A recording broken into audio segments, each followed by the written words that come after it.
Great. Thank y'all for being here today. We're going to talk about a really important issue here, but I want to recognize a couple of people in the audience. There's probably more people that need to be recognized. We've got Representative Dwayne Bohack at the first table here.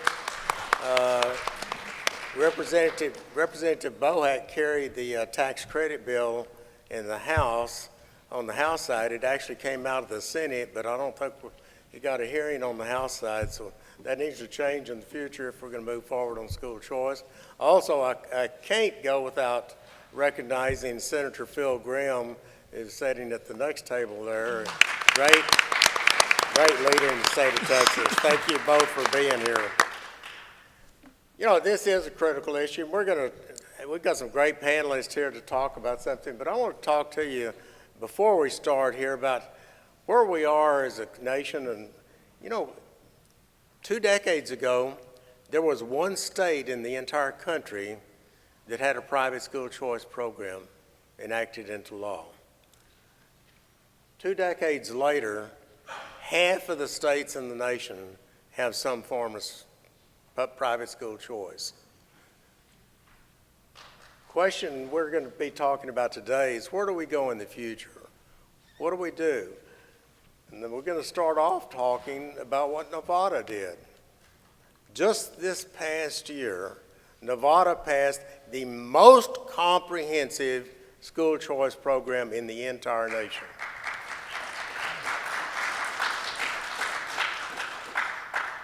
The question is, what will the rest of the country look like in another 5, 10 years?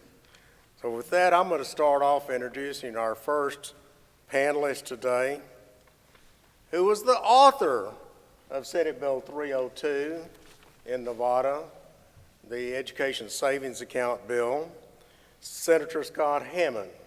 Senator Hammond went to high school in Alaska. He got his bachelor's and master's degrees from the University of Nevada, Las Vegas.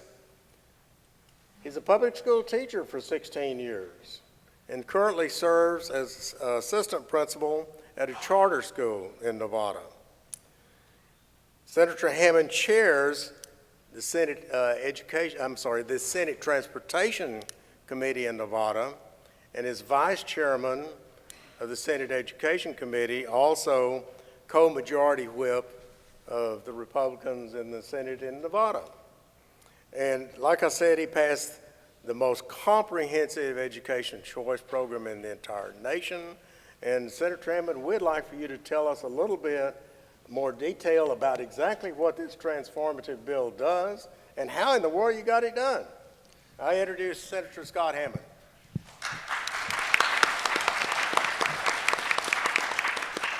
I hope this is on. Thank you very much. I don't think I've ever been introduced quite that well before, so I appreciate that. And first of all, I should thank those of you who represent the Texas Public Policy Foundation. Thank you for your invitation to be here and for the opportunity to speak. I hope what I have to say resonates with a few of you, and I hope I have something good to say for all of you. But this has been, to me, you know, having passed the bill now and being able to go out and speak to many people about it, it has really truly showed me how, I think, transformative the bill is, because it really has the chance to change the culture of education in the United States. As was mentioned, I'm a 16-year public school teacher, and I think ever since the very beginning, I grew up in Alaska. We have sort of an independent-minded streak in us from Alaska, and so at a very young age, I understood the importance of choice in almost anything and working hard in order to achieve something, and perhaps trying to work harder than other people. And that's what school choice, in my mind, is all about. So I don't know where to really actually begin, so I'll just go back a little bit and say that one day I was in my room, and my wife came to me with an article, and she said, "Did you know what they did in Arizona? Because I want to give credit where credit is due." And I said, "No, I have no idea. What did they do?" Because my wife always opens up with, "Do you know what they did?" Which is really pretty broad, and it's just that it's an avenue for her to be able to tell me something, and I know it. So I just said, "No, I don't know what they did. Tell me." And so she laid out the article and said they have this thing called an ESA, an Education Savings Account, And as we went through the particulars and saw how flexible an education savings account is, I realized that, for me, I always wanted a voucher. I wanted to look at a voucher program. This was no voucher program, to be honest with you. This was beyond it. Now, I know that the ESA program, especially the one that was passed in Nevada, has been labeled a voucher. It is not. It's not a voucher. It is more flexible. It is more transformative than a voucher program is, because it gives kids and parents the opportunity to really mold an education around the needs of a particular child. You can have a child, and I'll go into the particulars, but you can have a child go to a brick and mortar school for half a day, then go out and get tutoring, or go out and find a program, go to a YMCA and take a swim class, and pay for it out of an ESA account. That's why ESAs, just in my mind, have that ability to transform the way we're going to deliver education in the future. So after she read that bill to me, I kind of put it aside and said, that's what I want to do.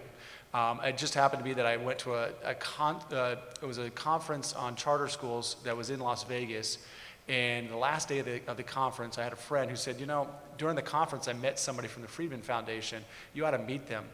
So I said, sure, I've got just a few more minutes. So I went over to the booth as they were packing up and introduced myself, and he said, you ought to, it was Michael, and Michael said, you ought to come to this conference we're having in Salt Lake. And as it was, I just happened to be going to Salt Lake during that time, and I said, well, I'll see if I can make it there. So I told my wife, and as you all know, behind a really successful man is a surprise mother-in-law. But my wife is just as important in my life, and so she said, you are going to that, aren't you? And I go, well, I wasn't thinking about it because we were going as a family. She goes, no, my mom and dad could take care of the kids. We're going to that. So we went to that, and we learned a lot more about the ESAs. I then told one of Michael from the Friedman Foundation, I said, I need a draft of the bill, and then I want to work on it so that it fits what we need in Nevada. And so he said, sure, we'll do that. No, of course, at the time, I don't think anybody thought we had a chance of passing this bill. But what really helped us out was in November when the elections happened. In Nevada, we experienced a huge red wave that brought the Assembly and the State Senate into Republican hands. It was the first time the Assembly had been in Republican hands in decades. And so now we have a governor, we have a Senate, and we have an Assembly that's in Republican hands. Still was not a shoo-in. I still had to convince the governor and others that this bill was constitutional, because given the way that we do this, we actually put the money in the hands of the parents, and then the parents make decisions. Not one single dollar is predestined for any one particular location. And that's the issue that we're having with some of the litigation. And some of the litigation says that the government is giving money to private religious schools, and that's not the case at all. The money is going into the hands of the parents. The parents are looking at what's best for their child, crafting an education delivery system that fits each and every child. And in some cases where you have multiple children in a family, some of those kids are still staying in public school because that is the best fit for them. So not one single dollar is predestined for any one school or any delivery system. We convinced the governor of that. It took a little bit of time, but I mean, he wanted to make sure that there was he wanted to make sure there was constitutional basis for this because we have a Blaine Amendment in the state of Nevada. When the session began, I sat down with the governor, had a long talk with him. We introduced the bill in the Senate. It went through the Senate Education Committee. We tweaked it a little bit. I'll tell you that some of the things that we added to it I thought were really important. One of the criticisms that you have with any education choice program is, are we getting it to the people who really, truly need it at this moment? And for Nevada, and in particular Washoe County, which is our second largest county, that's Reno, and Clark County, which is our largest county, which is Las Vegas, the needs are for those kids in the inner city where they have no chance at mobility. If they're stuck in a school, a zip-coded school that is not delivering the education they need, they can't get out of it.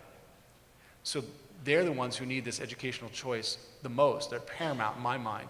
And if we can't deliver to those, and we can't give education to those who really, truly need it right now to get out of that spiraling deficit that we have over in that area, then we can't possibly hope to really move this movement forward, this education choice movement forward. We have to deliver to those individuals, those children. And I'll have to say that I really I have to disagree with some of my critics.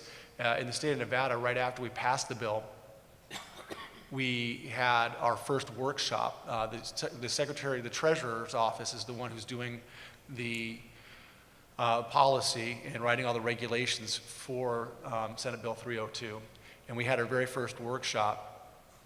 Never have I ever seen a space filled with people during a regulation workshop. You know, we're looking at regulations, and that's all we're doing. And we filled up the largest room in the Las Vegas room that we have. When we do the regulations, we have up in Carson City, we have rooms, and in Las Vegas, we have rooms at a building. We filled up the largest room in Las Vegas, the largest room in Carson City. We filled up 2 more rooms in Las Vegas, maybe a possible 4th room. And then another one up in Carson City with just full of people. And a lot of them were upset with a few of the particulars of the bill. One of the things that I had to work around is I could not fit everybody who's currently in a private school or currently homeschooled.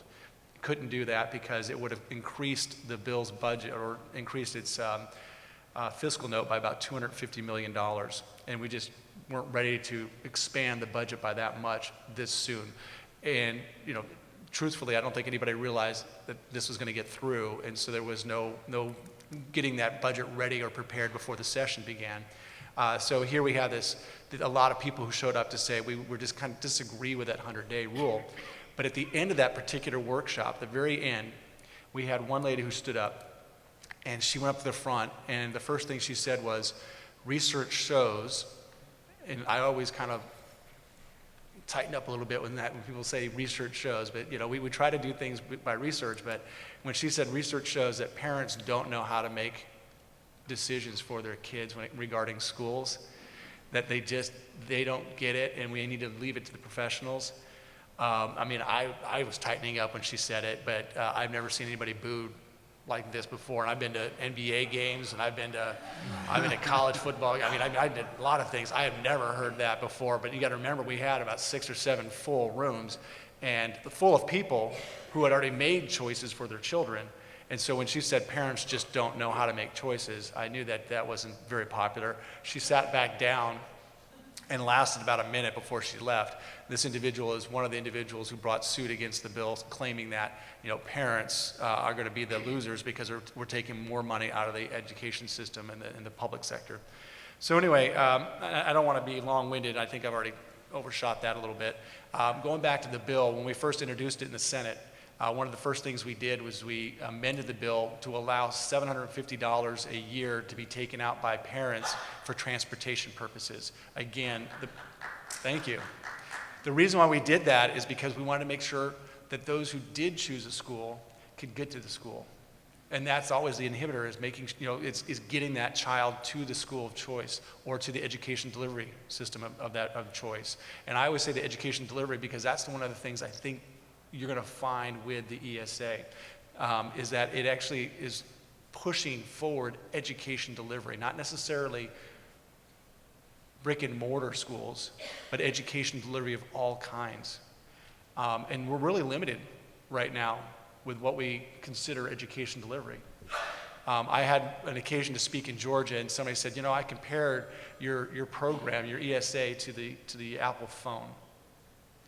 And of course, I gave him that puzzled look. I don't know how you can compare that to the Apple phone. He said, well, it's like this. Your ESA is an operating system.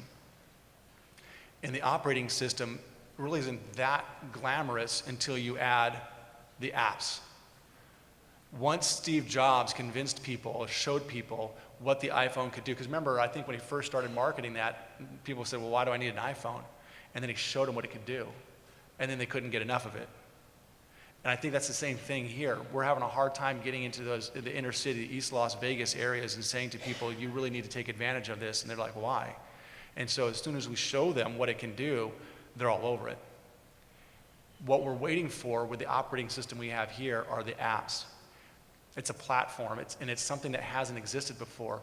I think we're going to see education start to just, the delivery of education, different modalities that, if you will, of delivering education are just going to expand tremendously, because now people have a platform in which they can go out there and say, well, I can deliver education this way or that way or this way. Now we're going to see that because we have a broader operating system in which they can really look at it and do things with it. And that to me is exciting. But it's really about getting those people to those services. You know, I still envision a day where you get up in the morning, you see your student get up in the morning, they grab a couple of their friends, and they go down the road to a retired professor's house, and they get an algebra lesson for an hour and a half to 2 hours. And then they come back home, they have a larger group, they're doing a group project. They're going down to a conservation area, and they're planting something, and they're getting a lesson there. And that's a 2-hour lesson. They do that once a week. And then I see them going to the YMCA and taking a swim class and getting their PE credit. It's really about wrapping around services around that individual kid and seeing different, again, delivery systems pop up. So we went back to the drawing board and looked at that. Now I'm going to wrap up because I know I'm running out of time, and I apologize. But what we had was we had a few little changes to the bill, got it out of the Senate Education Committee. Not a lot of people thought it had much of a chance to go beyond that. We didn't get a lot of opposition. Then at one point, because of the fiscal note that was attached to it, it ended up going to the Senate Finance. Now, as soon as it went to Senate Finance, as with many other states, many people thought, okay, there it goes. It's gone to die ignominious death, right? And so it sat there for a couple months. I didn't panic. I didn't worry about it. I continued working behind the scenes. I didn't yell or scream or go to the media or go to the governor's office. I just kind of quietly worked the bill. Because it did go there, what ended up happening is there's very little opposition, because they didn't structure any formal opposition to the bill because they just figured it was dead. So a lot of people ask me, well, didn't the teachers union or didn't these other groups that would be anti-educational choice really come forward? And I said, not really, because they figured it was dead. It was resurrected because we went in and worked a couple of deals at the end where people felt comfortable. The chair of finance finally said, yeah, I feel comfortable with this. And we finally got it out of the Senate committee on finance, got it to the Senate floor, voted on it in the Senate floor, sent it over to the Assembly. The Assembly heard the bill that night, I believe, in committee, heard it for the first time later that night, because it was at the end of the session, voted on it, and then voted on it the next day and passed it out. So the bill really went from the Senate Finance to passage out of the second House in 3 days. That's what, and so when you're ninja like that, and you're able to do something like that, nobody really has a chance to kind of come out in opposition. There was very few letters, very little bit of publicity, and then the governor signed it about 3 days later. And that's basically how it happened. Thank you, Senator Hammond. Very, very impressive program that you passed out there. You know, it's no secret to anybody in this room that educational choice is a top priority for TPPF. But when we put together these forums, we always like to have both sides. So when I was planning this, I called my friend Grover Campbell, who's the government legislative coordinator for Texas Association of School Boards. I said, Grover, who's the most articulate spokesman in opposition to school choice and educational vouchers? He suggested I talk to Dr. Charles Luke. Now, I want to introduce Dr. Charles Luke to you. He is the coordinator of the Coalition for Public Schools. He's been an educator for over 30 years, served with both nonprofits and education. He serves on a number of boards, including the Veterans Coalition of Tarrant County, the Fort Worth Mayor's Faith-Based Cabinet, the National Faith-Based Committee, the Child Welfare League of America, and I think he's one of the founders of Pastors for Texas Children.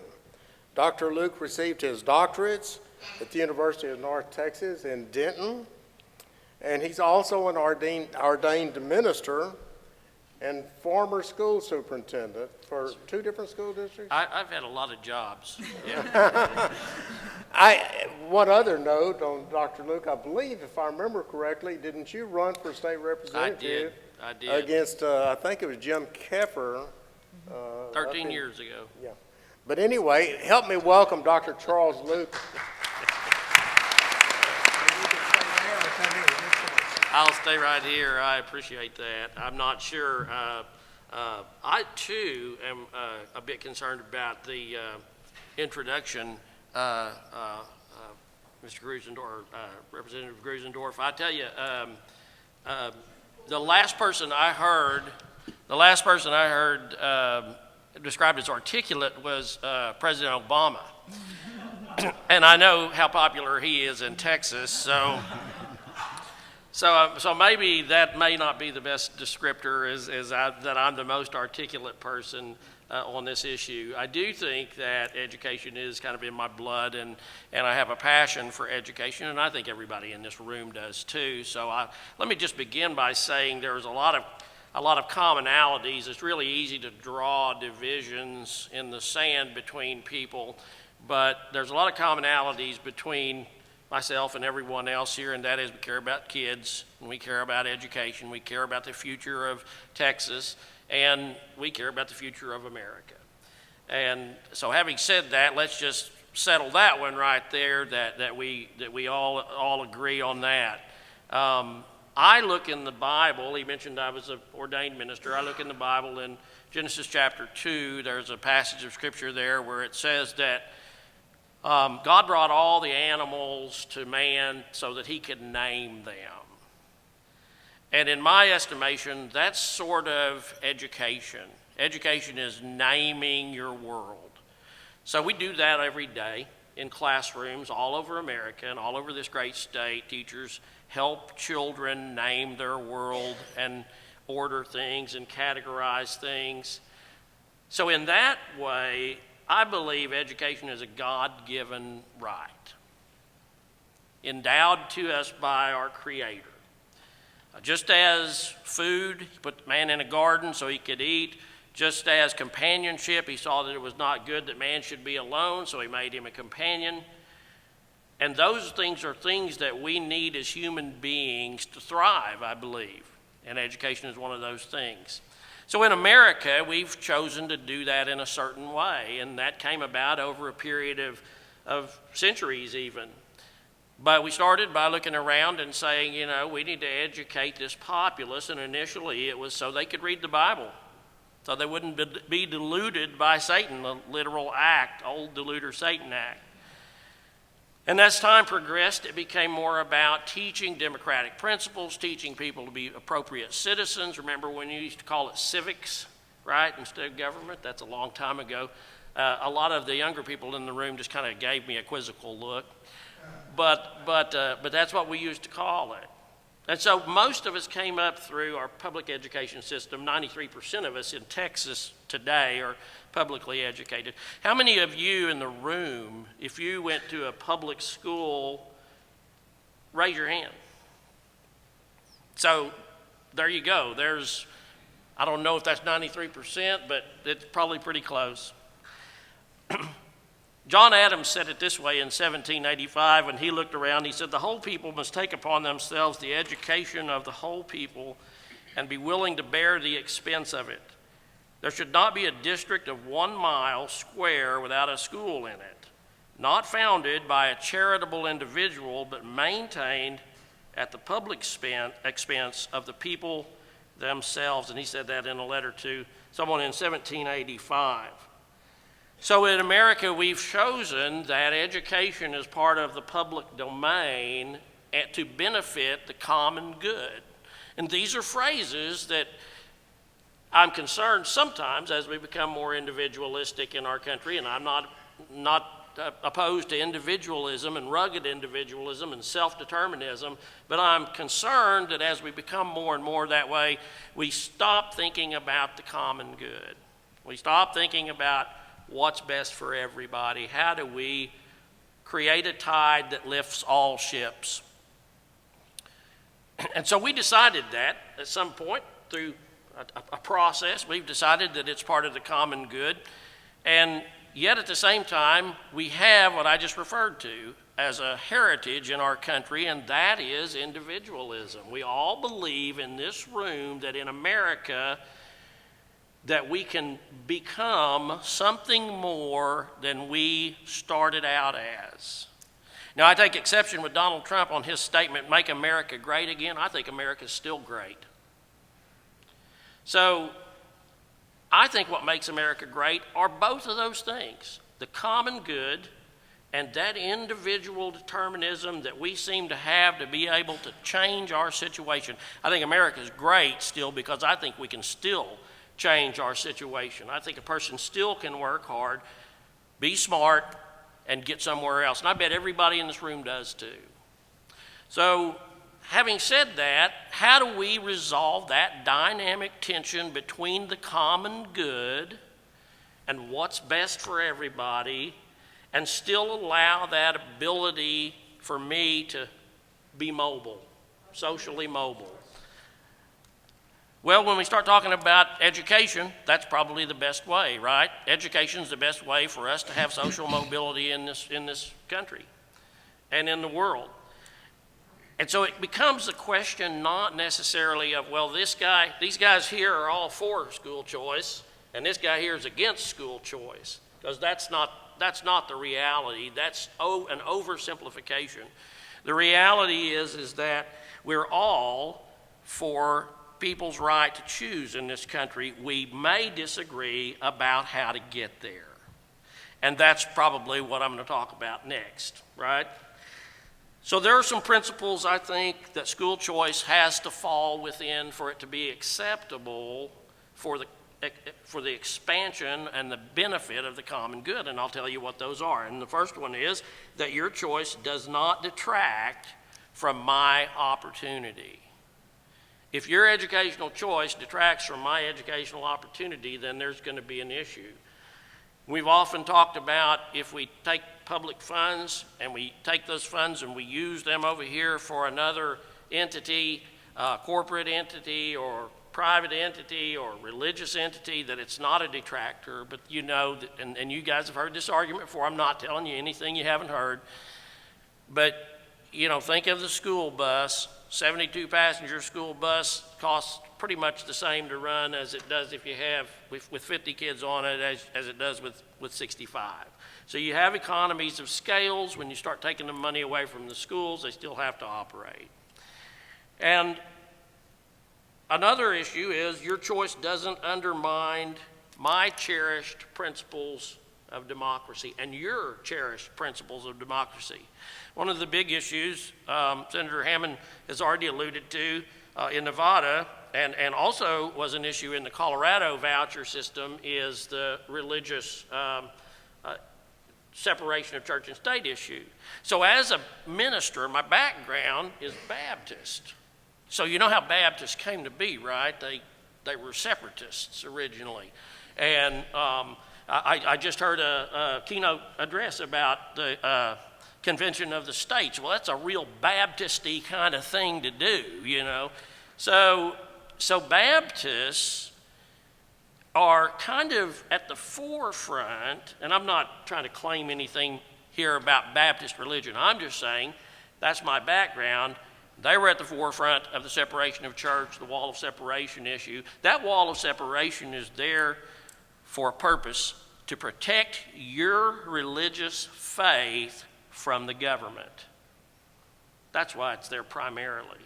So when we start taking tax dollars and we divert those tax dollars to religious institutions, then here's what's potentially going to happen. You're going to tell me, no, it's not going to happen, it's not going to happen, it's not going to happen. But we've seen it all over Europe, and that is that the church begins to be eroded on their principles from within. You want to start dealing with some transgender issues in your Baptist or your Catholic or your Methodist school? Take some public funds, and that will eventually happen. So those are some of the issues of religious freedom and impingement of that occur. A next one is an unnecessarily overreach and expansion of government. We have a public school system right now. We fund that public school system. If we're going to fund a whole separate system, it seems like we're moving government to a broader reach. I'm a limited government guy. I always have been. I heard that today. I heard we've got to fight the overreach of Washington today, and I believe that's right. So you and I are going to sit down and agree on about 95% of the things we might talk about, other than maybe this thing. I don't want to see government expand. I don't want to see another school system. If we've got problems with the school systems that we have, and I'm not going to say we don't, because I can take you to schools where they're having big problems.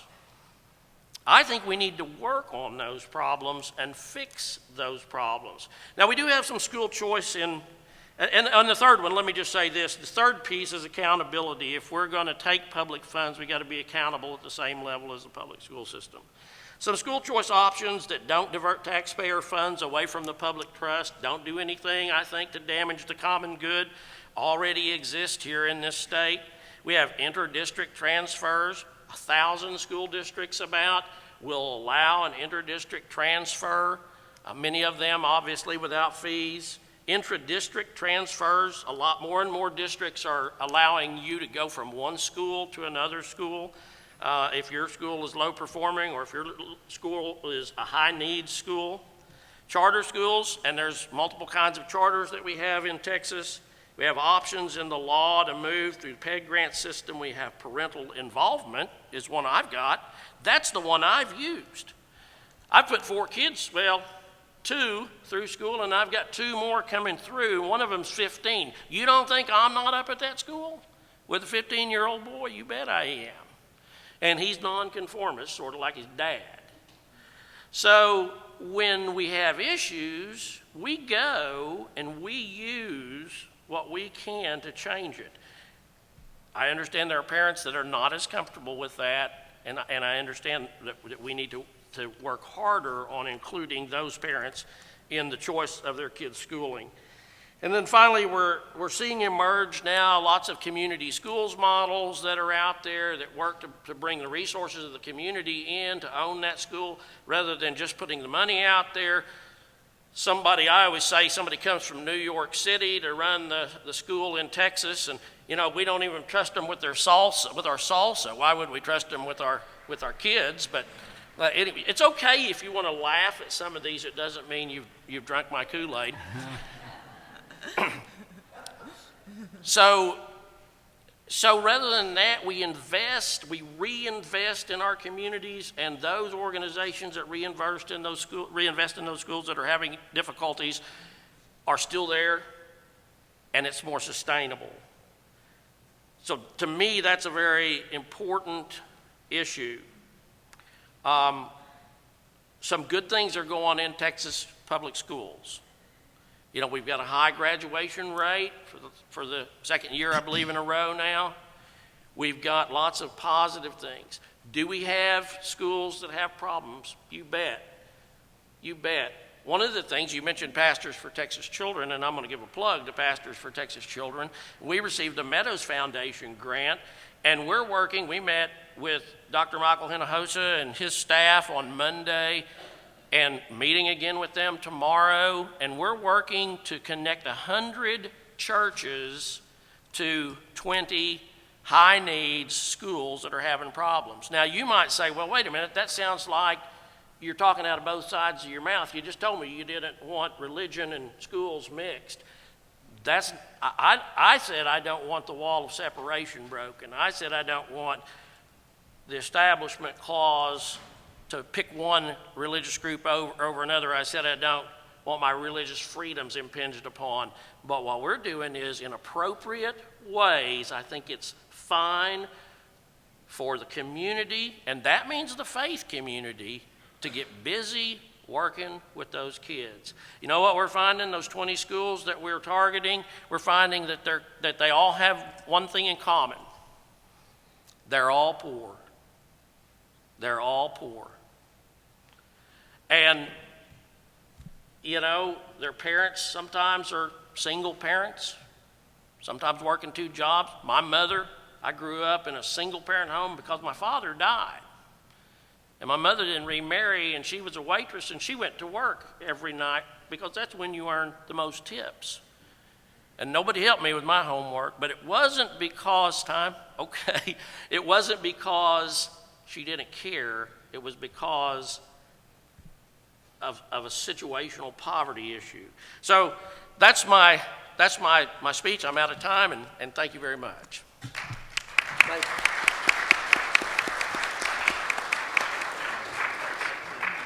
Thank you, Dr. Luke. You're absolutely right. It's all about the kids, and our focus, everybody, whichever side you're on, it needs to be about what's best for the kids. And I think this is a good, healthy debate that we need to be having. Amen. Our next speaker is Senator Larry Taylor. Senator Taylor represented Senate District 11, which is part of Brazoria, Galveston, and Harris counties. He's chairman of the Senate Public Education Committee. He's also a member of Senate Finance, Business and Commerce, and Intergovernmental Relations. He served in the Texas House for 5 sessions, and then he moved to the Senate in 2012. He attended Baylor University. Most importantly, he passed the first school choice piece of legislation out of the Texas Senate that's been passed, I think, in the last 2 decades. So congratulations on that. Senator Taylor is a small businessman. I believe he's in the insurance business, and he's a role model for other legislators. So Senator Taylor, tell us about what's happening in Texas. Well, thank you, Kent, and thank you for the invitation to be here today as part of this panel. I appreciate the applause on passing that first bill in the Senate, but that's the key. It passed out of the Senate. There's 2 bodies, the House and the Senate, so that's as far as it went, but we're going to continue work on that. Just real quick, overall, Texas is where we are, and if you've heard me speak on education, you've heard me say this before. We've got a lot of really good schools in Texas. We've got some great schools in Texas. We've got some schools that aren't getting the job done. But even our great schools cannot meet the needs of every child in that class or in that school system. And that's really the key. We have a lot of special needs and different kids, just different situations where there's where their interests may lie outside of what the strengths of that school that they attend are. We also know about the gaps in educational attainment for our lower income students, for example, the economically disadvantaged, the ESL, the ELL, those types of students. We know there's already gaps there, and there have been gaps, and we're working on the minority graduation rates and their performance as well. And we've made some progress on those gaps, but those gaps persist. And then we obviously know about the challenges in our urban areas, particularly with our school systems and that. And this has been going on for a long time. And then beyond that, from the state level, we're keenly aware of the educational finance issues. I mean, where there's a case that's pending right now before the Supreme Court for the, umpteenth billionth time, challenging how we finance our public school system. That's always a challenge. And, it would be great if we just keep throwing more money at it, but the facts are there isn't a whole lot more money to throw at it. If you look at our overall budget, Health and Human Services is taking up larger and larger portions of that budget. So if you wonder where the money for transportation went for a few years and those types of things, it was being eaten up mostly by Health and Human Services, and some of it by growth in education spending. So, and you may have heard from some of the taxpayers out there, they're not really excited about just giving more money to their local governments as well as to the state. We were hearing that time and time again. So there is a crunch. And so we need to look at doing something different. So we can continue doing the same things we've been doing with minor tweaks, or we can choose to innovate. You've heard me speak on education. I talk about moving education in the 21st century. Now, Dr. Luke, you just said everyone here grew up, most of the group went to traditional public school. How many of you had a landline in your house growing up? All right, how many of you still have a landline in your house? I got to put my hand up. I get it just so I get the political calls. I know what's going on. But we have changed. I mean, for thousands of years, horseback was a great form of transportation. Within the last 100 years or so, it's gone to cars, and now we're flying intercontinentally and all these other things. So things have changed, and I think we need to be willing to innovate. And when I say innovate, Texas is not exactly leading the pack in this particular innovation. Over half of the states in this country have passed some form of educational choice. in the states that I'm aware of that have done this, I'm not aware of any of them, if any, having reduced or backed up from the educational choices they've offered. In fact, most of them have expanded once they've opened that door and seen the advantages for the students that they've seen from that, and have actually expanded those programs. So where are we in Texas? You heard about the bill that we passed. We actually had several bills up in the air last session. As chairman, I was the newly appointed chairman of education, and I've been attending these conferences since I think we had these conferences, if I remember correctly. So TPPF has been a big part of it, and it just makes sense. Competition. We all understand the benefits of competition. And so we've been trying to get some type of a school choice over the line to show the benefits of that. So my goal as the chairman was to find a bill that I could get enough consensus on to get out of the committee and get off the Senate floor. And we had a number of bills out there. In fact, we had a kind of a strange hearing. We had 2 or 3 other bills. There were real bills we could talk about, and then we had my shell bill. And it was on the same hearing. We had to kind of talk about a shell bill. And I actually had people testify against my shell bill. Unheard of. But that just shows the level of animosity towards any type of choice. But anyway, we were able to put that together. In this particular case, it was tax credits, scholarships, where students were actually corporations could reduce their marginal tax income, their margin tax income, by making contributions to educational service organizations. So it wasn't government money, it was a reduction in what individuals and corporations paid in their taxes. They could donate to an educational service organization. Those organizations would take scholarships from parents for their students based on what their needs were. And then those organizations would grant that money to them. And we opened it up for lower income, special education, and it even allowed $500 scholarships for people involved in traditional public schools. So, a lot of people, there is choice among districts, and they could do that, but transportation could be a real problem. Well, $500 could help with the transportation of that child if they wanted to exercise their option to move between schools. Unfortunately, that bill never got out of the Ways and Means Committee on the House side. So we obviously will continue working on that. So what are we going to do now? Well, we have an interim charge. This interim, and this will be my first interim as the chairman of education. We're trying to take advantage of that opportunity. I'm trying to get more educated on these issues as myself, as well as sharing the information with others on my committee on what are the options out there for educational choice. And we are getting more prepared for the next session, and I'm absolutely positive we will be making an effort towards moving some form of educational choice. I like the educational savings accounts. I like what they've done in Nevada. I believe Arizona has some form of that as well. And so there's a number of states who've already moved this ball forward. So I'm looking forward to continue to work on that. And, let's start with some of our more difficult demographics. Let's start with special ed, maybe. Or let's start with special ed and economically disadvantaged. Or how about our military students? The military students have to move around quite frequently. They're in and out. Maybe they need some extra help without that, being able to stay in one area for a long period of time. Maybe we should help our military. How about those in foster care? We all know the horrendous stories of foster care, how many times these kids, you don't think those kids need some special attention for their educational needs? So let's look at some areas where we can start and show the benefits of this. And move this forward. Once again, competition, and I want to go through, I think Dr. Luke had his 4 points. Choice does not detract from others' opportunity, and there is truth in that. The economy, the fact that if you have a classroom of 21 kids and you lose 1 kid, that doesn't really help you. Because you still got to have a teacher in a classroom and all that. And I understand that, but the fact is there are stair steps. So over time, you can adjust to the difference in numbers. So I think that needs to be allowed for. And most of the choice options I've seen allow the district in some form or fashion to keep some of the money where they've actually lost the student, they keep some of the money to help with that transition. Now, the fact is, though, in a competitive world, if I'm that school And if I'm losing a student, or if I'm losing 5 students, or I'm losing 10 students, or 20 or 100, maybe I'm starting to look at my district and go, what am I doing wrong? Why am I losing these students?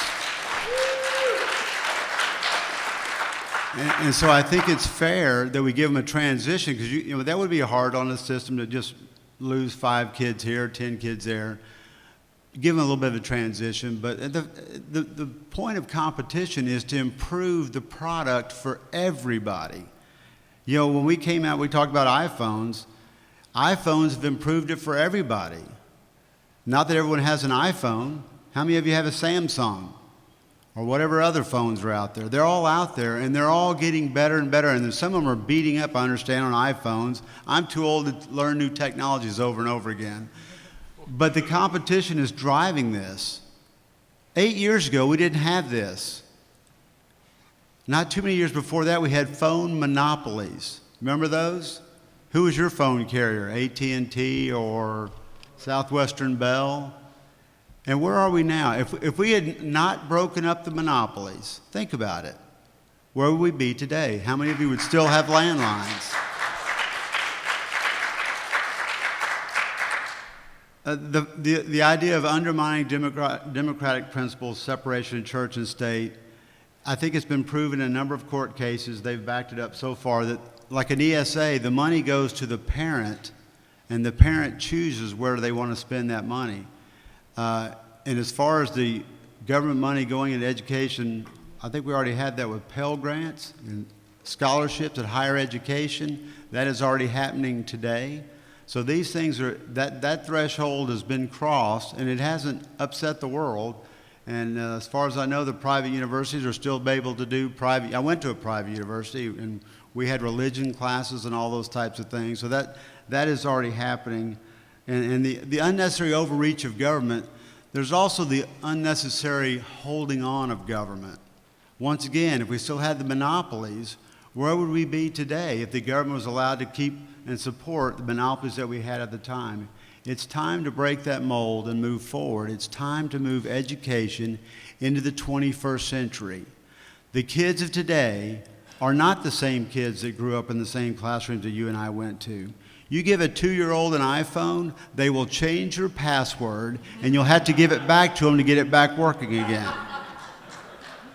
These are different kids, and we need to give them all the options that we can. And there's so many things we do in education that we need to be changing. And I can go through a whole host of things, but it's time to move forward. And part of innovation, we gain efficiencies. So that shrinking dollar that we have, it goes further, and we actually improve and increase the educational attainment of our kids. The system as it is today, with as little competition as it has, is not meeting the needs of kids in the 21st century. When our system says that these schools are satisfactory and they're getting the job done, but then our higher educational institutions are saying they're having to spend a year or so in remedial education, and our employers are saying the kids they're getting aren't prepared for the job market, there's a disconnect. And competition will help bring that together at lower cost, better quality, with more productivity, and we'll have better students and a better future for Texas. Thank you very much.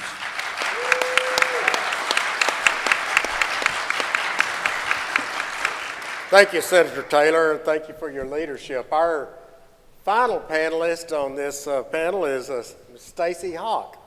She is a TPPF board member, and she's the manager of Joel and Stacy Hock Charitable Fund, and also co-owner of Hock LLC. In addition to TPPF, she also serves on the boards of the City Harvest, Bowery Mansion, and the African Dream Initiative. She attended MIT, and she's an electrical engineer and a computer science major, and then she went to UT for her MBA. So tell us what you think about school choice, would you please? Thank you, Kent. I believe that public education is incredible. You know, in the Texas Declaration of Independence on March 2nd, 1836, the Texas revolutionaries listed the Mexican failure to provide an adequate system of education as one of the causes of their rebellion. They derived this from the Jeffersonian thought that an educated citizenry constituted the bedrock of democratic life. And so, from the early days of the Republic, Texas has regarded itself as under a profound obligation to provide for the education of the children of the Lone Star State. Our current state constitution, adopted 40 years later in 1876, affirms this tremendous responsibility in order to, quote, preserve the liberties and rights of the people. The mission of a system of publicly funded education for all children is that of hope and opportunity. George Washington Carver said, as he knew so well, education is the key to unlock the golden door of freedom. It is the bedrock of our society, the American dream. And yet, that promise is falling short for far too many of our children today. TEA recently released their updated list of chronically failing schools, and it has now grown to over 1,500 schools in our state, serving an estimated 900,000 children. The majority of these kids are poor. We have school choice in Texas if you can afford it, or get lucky in a charter lottery. There are over 100,000 children on charter waitlists today in our state. The reality that we are systematically disenfranchising large swaths of poor children is reprehensible. It's the civil rights issue of our time.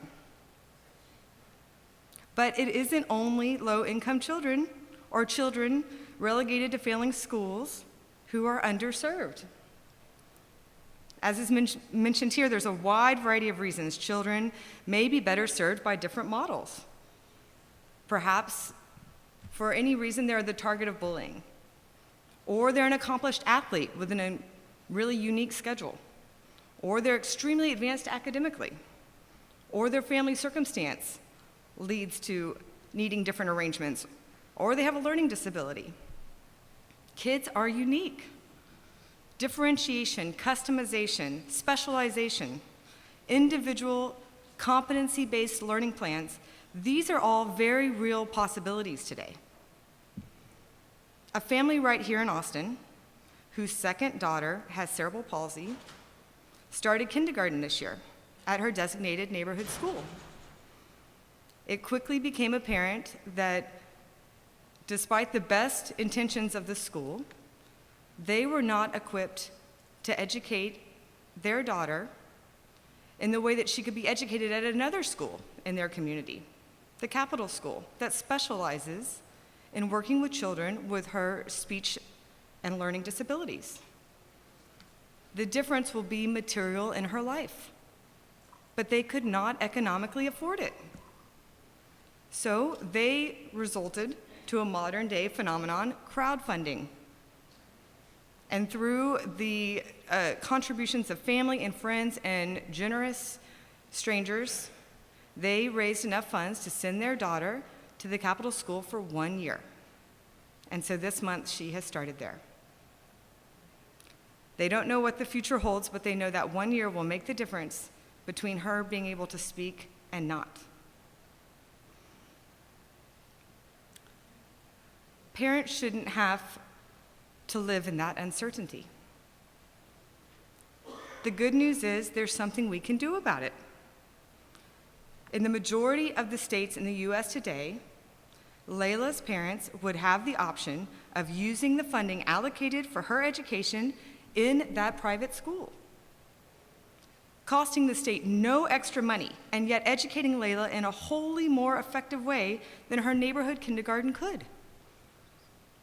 29 states offer 59 different private school choice programs today. And so it is time for Texas to rediscover its original purpose in the light of the intent of the American and Texan founders both, and recenter our education system upon its true objective, our children. In doing so, we understand that the best qualified assessors of the welfare of our children are not bureaucrats, nor administrators, nor state and local institutions, but parents. When we seek to do right by the children of Texas, we can only do so by empowering the parents of Texas. This is the purpose and the vision behind the education savings accounts. These accounts achieve in a stroke comprehensive and considered school choice for Texas, with the ability to cover all children, all schools, and empower all Texas parents.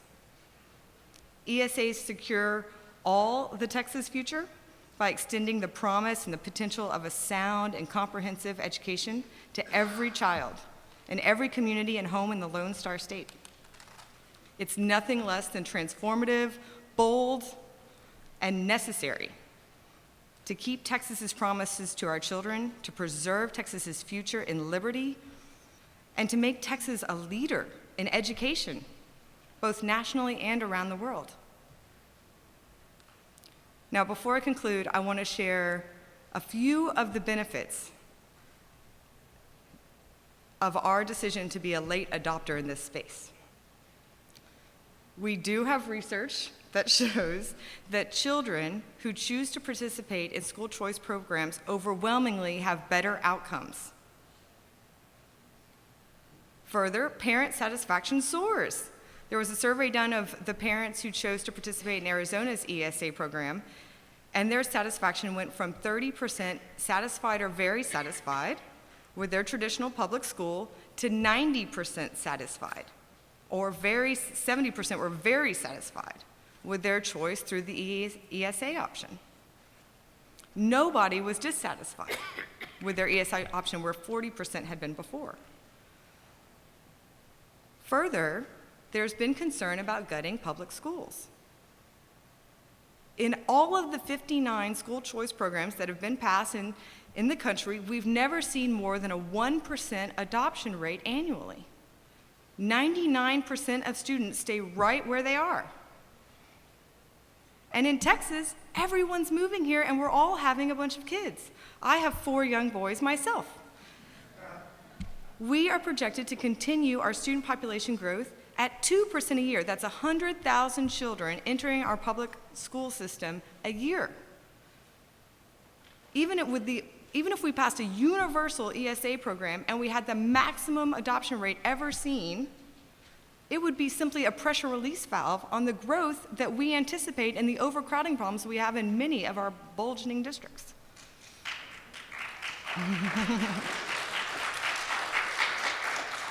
And finally, students who stay do better. There have now been 23 studies on the effects of private school choice, or school choice of various types, including charters. And in 22 of these studies, the students who remained in the districts did better. In the remaining study, there was no measurable impact. There's theories for why this is. Of course, the students who are least served by the model self-select to pursue something else. Those who are most served by the model benefit from more concentrated attention to their group. 2 decades ago, only 1 state provided for school choice. Now the majority of states have enacted some form of private school choice. In 2013, Indiana adopted a near universal choice program, and in 2015, Nevada adopted the first universal educational choice program in the form of an educational savings account. Although Texas is a leader on many fronts, it is behind regarding freedom of educational choice. That will change. Real education freedom can only be achieved by allowing parents to direct the education of their own children. Teachers and local districts also need to be given the freedom to respond to the choices of parents and students in the most efficient manner possible. Horace Mann famously said, "Education, then, beyond all other devices of human origin, is the great equalizer of the conditions of men, the balance wheel of the social machinery. Texas children deserve no less. Thank you.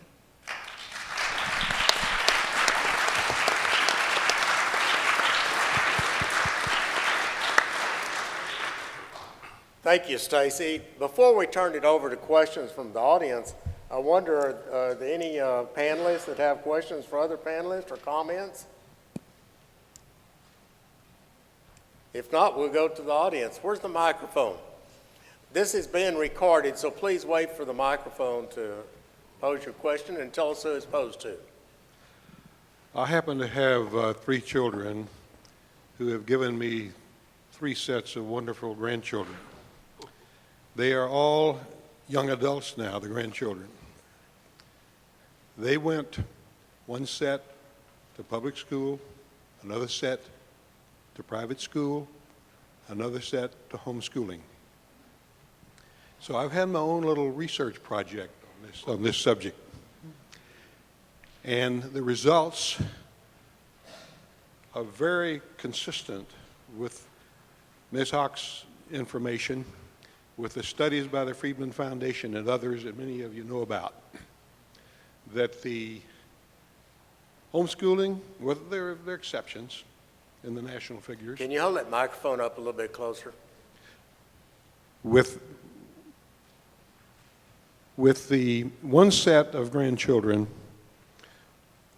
they went to homeschooling, and it was the very best result by far among the 3 sets. The middle was private school, and the very worst, and clearly so, was public school. And there is one, in my mind, overriding item in that result, and at least 2 of our speakers have addressed it, is competition. Socialism is government without competition. Do you have a question for the panel? And competition is a solution, and school choice will bring that to the benefit of all of our children.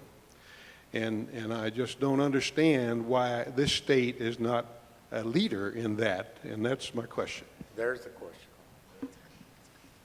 Who would like to take that? Senator Taylor. Well, the politics are difficult in Texas. We have a lot of rural areas, and in rural areas, small towns, you know, some cases the school is the largest employer, so they have a lot of political power. And if you're a representative representing a whole bunch of small towns, you don't really want to go and irritate the people who run all those small towns that you represent. So there's a political thing, and that's where the information has to be disseminated, not just even to the legislators, but out to the communities to get that involvement from the local communities to help change some of the minds. It's an amazing thing to see, because Texas is a true leader in business, which is run by competition, and all of a sudden we switch gears and start talking about education, and you think we're in a different state. And that's a big part of that. Just so you know, I'm the chairman of education, which is public education for over 5 million students, and I take all those students very near and dear to my heart. I'm serious about taking care of all those kids. I don't think any child should be in a bad classroom. I don't care where they are in Texas. And I think competition will improve every classroom, or that school will lose its students and someone else is going to pick them up. That's how competition works. And once again, we have over 5 million students in Texas. We don't have the capacity for even a significant impact on that 5 million students of all the choice we have out there now. Now, those choices will grow over time, but the vast majority of our students will always be taught in a public school. My point is, I don't want it to continue to be the traditional public school. That's the way we've always done it. When I say that, I mean I want us to use virtual schools as an option for kids. I want more internet usage in the schools. I want more technology in the classrooms. I want to change what we even define as traditional public schools. We bring in more innovation and technology. But the vast majority are going to be taught in that public school by far. We're talking about those who have a special type of need, who need something a little different than what their local school can give them.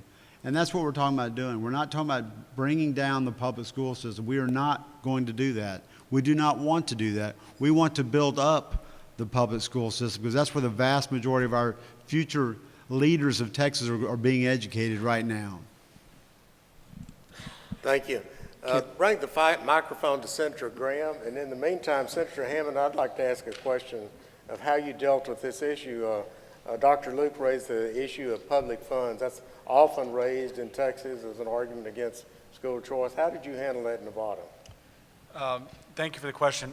What we did when figuring out how much each child was going to receive through the education savings account, we looked at what we considered the distributive school account, which is our baseline. That's the state portion of the money given to each district, each child in the state of Nevada. And we decided that each child, in order to address this question of making sure we're not taking from the public schools, we decided to only give them 90% of the DSA. Typically, this first year of our next budget cycle, each child will receive approximately $5,700. So with the ESA, each child will get about $5,100, unless a child meets a certain threshold. If their family is, I think, 300% or lower of the poverty level, then they're going to receive 100% of the DSA, the distributed school account. Also, we did not include any of the local monies that are included in the per pupil funding. So once the money goes to the various counties in the state of Nevada, then they're also supplemented by local support taxes, property tax, mining tax, or whatever it might be in the particular county. None of that money goes into the ESA. And I would have to say, and that's kind of how we address that. Thank you, Senator Hammond. Senator Graham. Yeah, now I have a question, but I got to set the parameters of the question, so don't yell at me, I'll be quick. I want to give Yes, you sir. a case, and then I want to ask a question. The Congress decided to provide funding for education vouchers, or whatever you want to call them, for poor children in the District of Columbia. The money was totally free. It wasn't taken away from the existing school system, so the existing school system would have benefited by having the same money with fewer students, okay? The money was to be provided, and Congress supported it and passed it. Every representative of every failed school where every poor student in the District of Columbia went to school vehemently opposed it. They fought it to the death, from President Obama to the DC's delegate to Congress, to their city commissioners of every single school where every single student would have gotten the benefits. Okay? So this wasn't money coming away from public education. This was a gift. And they fought it vehemently and they killed it. Now, can anybody give me any reason they would have done that except the greedy special interest of the teachers' unions and the special interest and greed of school administrators? Can you give me another reason that you think they might have done it other than those two obvious reasons that I set out as being why it happened? Dr. Luke? I'm guessing that's a question for me. I'm perceptive that way, Senator Graham. Thank you for that question. Without knowing all the particulars of that case as well as you do, I would just say that, there may be issues with relation to the organizations that's going to. One of the issues that folks had with Senator Taylor's bill last session was that it did not prohibit religious entities to be educational assistance organizations, and so there could be issues with that. There could be issues with how that money was being distributed. I just don't know that I just don't know that law. But there are other issues. I mean, I don't think we should paint the folks who say, okay, well, we're against this, we're against vouchers as evil people. Just like I don't think people who are against vouchers should paint people who are for vouchers as evil people. I think it's a disagreement about how to get there, and not the principle of whether kids should be, given an educational opportunity. I also think, in my experience, that educators that I know, public educators that I know, are not just trying to protect their jobs. I know my wife's a teacher, I was a teacher. There are teachers out there, hardworking teachers that put in tons and tons and tons of time, administrators who put in tons of time. You guys all know this. There are some that don't, but there are many that do. And those people are hardworking people, and in Texas, many of them go to church with us. They sit next to us in the pew, and we know their character. So I think it's maybe unfair to paint them as, all right, you're just trying to protect your job, you're not caring about children. And I'm not saying that's what you're saying, but I do believe that there are reasons why people oppose voucher systems other than self-interest. Thank you. We have time for, okay, bring the microphone to her, but in the meantime, Senator Hammond. Kent, real quick on Senator Graham's, Senator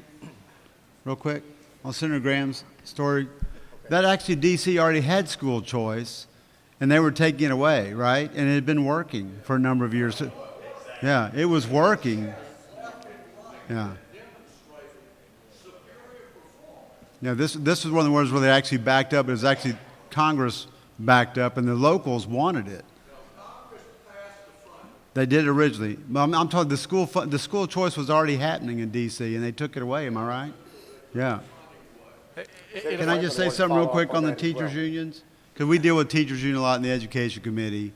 And a lot of time what the teachers' union says in Austin is not exactly what the teachers back home that I visit with say. So you have that disconnect as well. And a lot of times the teachers' unions tend to want to defend the worst, which is where I have a problem. When I said I don't want a bad classroom starts with a bad teacher. And I think if you're a bad teacher, your gifts and talents lie somewhere else, and they don't lie in the classroom. You need to move on and do that. And sometimes it's very difficult to get a poor teacher out of the classroom. I'm all for great teachers. We got a lot of great teachers in Texas. I want every one of them in the classroom. I want to support them and promote them and make them proud to be teachers. But if you're a bad teacher, I don't want you in the classroom in Texas. Amen. And if I could add, Senator Graham, it's a pleasure to have you in the room. I've seen you for many years on the TV, but I've never seen you in person, so it's an honor to be here. I'm grateful that he was perceptive enough to know I couldn't think of an answer for it, to be honest with you. So I was going to sit here. But I wanted to add to it because in Nevada what's happened, we had 2 lawsuits so far. One of the lawsuits basically saying that the funding is being taken away from the public schools. They were to be siphoning away money. We've proved to them that we're leaving 10% on the table for schools that don't have kids now, or the number of kids that they had previously. They have extra money there. And we go back and forth about fixed costs with all the time with the teachers union and with school districts. One day they'll be in one of my committees talking about fixed costs, and the next day they'll be talking about how they need to increase costs somewhere because they need more money. But I said, well, yesterday you told me it was a fixed cost. So that's one thing. That's one argument. The other one is that the religious argument. The ACLU has brought suit saying that we're putting money into religious schools, and that we're predestined. We basically are supporting. We're basically choosing one private or one religious school over another and establishing a religion, which we're not. There's a particular reporter from Las Vegas who's not necessarily keen on the ESAs, and we had a private conversation in which he said, look, I posed he told me that he had a conversation with lawyers from the ACLU and said, what if Senator Hammond had removed the portion that said you could take money to a private religious school? Would you still be objecting to the bill? Silence. Because the reality is, just as you pointed out with the DC voucher system, is they're vehemently opposed to it. And for whatever reasons, as Dr. Lucas said, there's reasons, and sometimes they're not explaining it to us, but they would still be opposed to it. And I can't put them on the record for this particular thing, but I know that it's out there that they just don't like the system for whatever reason. It starts us down a path where we're allowing more choice, and they just don't want that. Well, we're out of time, folks. I know there are a couple more people with questions. Yeah, I just got several observations. One, I'm an old guy, but I used to average a school every semester in a different state. When I was come to Texas, I was thought brilliant. When I was in Iowa, they thought I was slow, and they had special tutoring classes in my milk period. And everybody in there was from the South for whatever reason. I'd come back, so my question is going to be not only tutoring students, but giving teachers time from not having to answer so much bureaucratic government involvement, where they would have more time to work with special need kids and so forth. I was on the Dallas School Board and led the fight not to have tenure of a teacher after 3 years. The teachers have to be accountable. What are you all going to do about bureaucracies and unions? There are special interest groups that do protect superintendents, and I've also been a superintendent in charter schools and also a former mayor. So that's one thing. The other thing in school districts that I would like to see the education look at is that you can be in the same school district and go from one elementary school to another elementary school, and they'll have a complete different educational system. Like when I visited Ohio and Indiana, they enforced vertical education where a grammar school would go to a middle school, go to a high school, and they could transfer from one school within a school district, and they'd have the same educational pathway. What are you all going to do about making sure education is germane to all schools? Let's give them a second to answer what you've raised. Okay, So far. and the last thing is preparing teachers aren't prepared to communicate with all diversity of students in their teaching colleges. What do you look at that for? I apologize for the diversity of the questions. And how much time do I have? You bring up a number of points, and those are like the tweaks we've been working on. We've started doing more accountability for school campuses as well as districts. We now have an A through F rating system. So if you're talking about a principal, for example, on a campus, a lot of that, I've learned this, and if you talk to people in education, superintendents make a huge difference for the district. Principals make a huge difference for the campus. And so it starts with those two, and by having more accountability, I think you'll see more of that happen. Just because of some of the changes that are coming as far as making people aware of the transparency of what's actually going on within those schools. And that's about the best quick answer I can give you on that. Senator Hammond, do you have a comment on that? Yeah, I'm Briefly. trying to remember the last question you had, and that was differentiation and instruction, correct? Look, for 16 years I've been a public school teacher, and they've been teaching, trying to get teachers to teach the different levels of the classroom. Honestly, with educational choice, what you have is the ability for students to choose a model that fits them. I recently read an article out of it was online, it was Seattle Education, in which the author obviously had a bent that he wasn't really particularly fond of schools that are going to a blended learning style where they have more computers in the classroom, and then chided charter schools or charter organizations that do a lot of this. He had a point, and the point is, what happens when you do have a system that basically that brings that into their system and then makes it universal? For example, let me tell you where my line of thought is. Clark County, Las Vegas, Clark County School District is the fifth largest in the country. If they were to adopt blended learning, and by the way, I took a professional development class on blended learning offered by Clark County.